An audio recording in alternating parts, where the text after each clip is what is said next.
hospital is called the St. Cross or St. Paul. The original hospital was very close to Ramblas Street in downtown, and that was the place where Gaudí, the architect, the famous architect, died.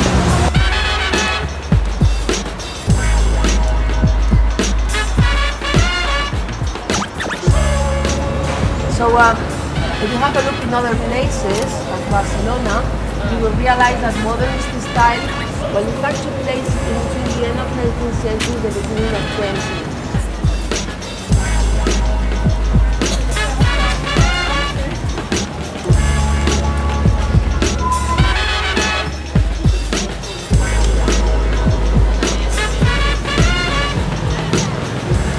Se llama Templo Expiatorio de la Sagrada Familia.